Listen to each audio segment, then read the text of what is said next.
Hi welcome to my YouTube channel Kalyani kitchen Kadapa రుచులు. Daily మనము పప్పు చేసుకుంటాం కదా, అది ఎంత టేస్ట్ ఉంటుందో క్యాబేజీ పాలాక్ వేసిన పప్పు అంతే టేస్ట్గా ఉంటుందండి. ఇదే విధంగా చేశారంటే నేను ఎలా తయారు చేస్తారనేది ఈ వీడియోలో చూపించేస్తాను. కుక్కర్లో ఒక హాఫ్ కప్పు కందిపప్పు వేసేసి శుభ్రంగా వాష్ చేసుకోవాలి 2-3 టైమ్స్. ఇలా వాష్ చేసిన కందిపప్పులో మెజర్మెంట్స్ వచ్చేసి హాఫ్ కప్ అయితే కందిపప్పు తీసుకున్నా కదా, నేనైతే 3 కప్స్ వాటర్ అయితే వేస్తున్నాను. 3 కప్స్ వాటర్ వేసిన తర్వాత అందులో కొద్దిగా పసుపు, కారానికి సరిపడా పచ్చిమిరపకాయలు, నేనైతే కారంగా ఉన్నవి 20 పైన అయితే తీసుకున్నాను. అలాగే ఆనియన్లో ఒక వంతు భాగము కట్ చేసి అయితే ఒక 4 ముక్కలు అయితే వేసాను. కొద్దిగా ధనియాలు 20 గింజల వరకు ఉంటాయి. ఒక 2-3 వెల్లుల్లి రెబ్బలు, 2-3 టేబుల్ స్పూన్స్ ఆయిల్ అయితే వేయాలి. ఇలా వేయడం వల్ల పొంగు అనేది రాకుండా ఉంటుంది. అలాగే పప్పు కూడా మంచి టేస్ట్ అనేది ఉంటుంది. ఇలా కట్ చేసి పెట్టుకున్న టమోటాలని అయితే వేసుకోవాలి. పావు కప్పు కందిపప్పుకి అయితే నేను హాఫ్ కేజీ వచ్చేసి టమోటాలు అయితే శుభ్రంగా వాష్ చేసుకొని 4 భాగాలుగా కట్ చేసుకొని వేసుకున్నాను. తర్వాత ఒక పెద్ద సైజు పాలాక కట్టని శుభ్రంగా ఒలుచుకొని వాష్ చేసుకొని ఈ విధంగా కట్ చేసి అయితే వేసేసాను.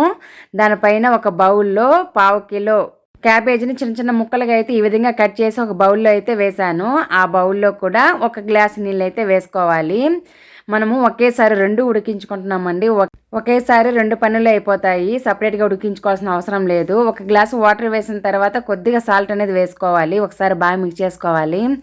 ఇలా 2 ఒకేసారి ఉడికించుకోవడం వల్ల టైం అనేది సేవ్ అవుతుంది, తొందరగా కూడా పని అవుతుంది. ఈలోపు ఇంకో పని అయితే చేసుకుంటాం ఇంట్లో. ఈ విధంగా మూత పెట్టేసి స్టవ్ వెలిగించేసి మీడియం ఫ్లేమ్లో అయితే ఒక 3-4 విజిల్స్ అయితే రాణించాలి. మనం కందిపప్పు ఏం నానపెట్టలేదు కదా, అందుకనేసి 4 విజిల్స్ రాణించాలి. నానపెట్టుంటే ఒక 2 విజిల్స్ అయితే సరిపోతుంది. ఇలా ఒక 4 విజిల్స్ వచ్చిన తర్వాత కుక్కర్ వేడి మొత్తం చల్లారిపోయింది. విజిల్ తీసేసి మూత అయితే తీసేస్తున్నాను. ఇలా మూత తీసేసిన తర్వాత మనము ఫస్ట్ క్యాబేజీ బౌల్ అయితే పక్కన పెట్టేయాలి. వేడిగా ఉంటుంది, జాగ్రత్తగా అయితే పక్కన తీసి పెట్టేసేయండి. చూస్తున్నారు కదా, ఒకేసారి 2 ఉడికిపోయాయి ఎంత చక్కగా. అలాగే కందిపప్పు కూడా మనకు కావాల్సినట్టయితే మెత్తగా అయితే ఉడికిపోయింది. ఇందులో అయితే కొద్దిగా పులుపుకి సరిపడైతే ఒక చిన్న ఉసిరికాయ అంత చింతపండు అయితే వేసాను. చూసుకొని వేసుకోండి పులుపు అనేది.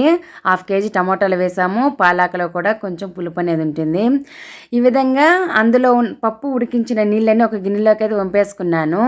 సాల్ట్ అయితే ఇప్పుడు వేస్తున్నాను. టేస్ట్ సరిపడైతే వేసేసాను. పప్పు గుత్తితో బాగా మెత్తగా అయితే ఎనిపేసుకోవాలి. పప్పు అనేది ఎక్కడ ఉండకూడదు. అలాగే పాలాక్ కూడా స్మాష్ అయిపోవాలి. ఈ క్యాబేజీ పప్పు అనేది కొద్దిగా కారంగా ఉంటేనే బాగుంటుందండి. మరి చప్పగా ఉంటే ఏం బాగుండదు. పచ్చిమిరపకాయలు బాగా కారంగానే వేసుకోండి. పులుపు, ఉప్పు, కారం అనేది కరెక్ట్గా ఉండాలి. పప్పు ఉడికించి నీళ్ళు వంపుకున్నాం కదా, అవి అయితే వేసేసాను. తర్వాత క్యాబేజీ ఉడికించిన నీళ్ళు, అందులో ఉన్న క్యాబేజీ కూడా ఒకేసారి అయితే వేసేసాను. ఇప్పుడు ఒకసారి బాగా మిక్స్ చేసేసుకోవాలి. ఇప్పుడు దీనిని పక్కన పెట్టేసుకుందాము. ఇప్పుడు మనం పోపు పెట్టుకోవాలి. పప్పుకి పోపు పెట్టుకుంటే మంచి టేస్ట్ అనేది ఉంటుంది. స్టవ్ వెలిగించేసి కడాయి పెట్టుకొని ఆయిల్ అయితే వేసుకోవాలి. నేను 1.5 గరిటె అయితే వేసాను. మీకు ఎంతైతే సరిపోతుందో అంతైతే వేసుకోవచ్చు. మరి తక్కువ వేస్తే అంతగా ఏం బాగోదు. పప్పుకు సరిపడైతే వేయండి. ఆయిల్ హీట్ ఎక్కిన తర్వాత ఆవాలు వేసుకోవాలి. తర్వాత ఒక 4 వెల్లుల్లి రెబ్బలు, ఒక 5 వరకు ఎండుమిర్చీలు అయితే వేసుకొని అవి వేగిన తర్వాత అందులో కట్ చేసి పెట్టుకున్న ఉల్లిపాయ ముక్కలు, కొద్దిగా కరివేపాకు గుప్పెడు వరకు వేసేయండి. పచ్చి కరివేపాకు ఫ్లేవర్ అనేది బాగుంటుంది. కొద్దిగా సాల్ట్, ఈ ఆనియన్స్కి సరిపడండి. తినేటప్పుడు చప్పగా లేకుండా మంచి రుచికరంగా అయితే ఉంటాయి.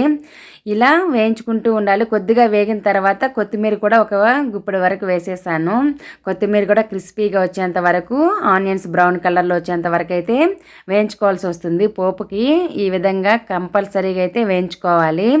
లేదంటే అంతగా అయితే పప్పు అనేది మంచి ఫ్లేవర్ అనేది రాదు, టేస్ట్ కూడా ఉండదు. కంపల్సరీగా నేను చేసిన విధంగా రావాలంటే ఈ విధంగా అయితే పోపు అనేది బాగా వేయించుకోవాలి. బాగా బ్రౌన్ కలర్లో వచ్చిన తర్వాత ఆనియన్స్, ఎనిపి పెట్టుకున్న పప్పుని కూడా వేసేసుకోవాలి. ఇప్పుడు ఒకసారి బాగా మిక్స్ చేసుకోవాలండి. పోపు అనేది పప్పుకు మొత్తం పట్టాలి.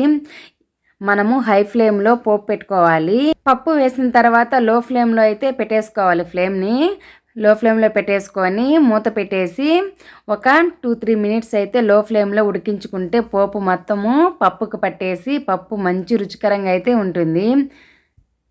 అక్కడక్కడ క్యాబేజ్ ముక్కలైతే తగులుతూ ఆ ఫ్లేవర్తో అయితే పాలాకు ఫ్లేవరు మొత్తము మిక్స్ అయ్యి భలే రుచిగా ఉంటుంది ఈ పప్పు అనేది.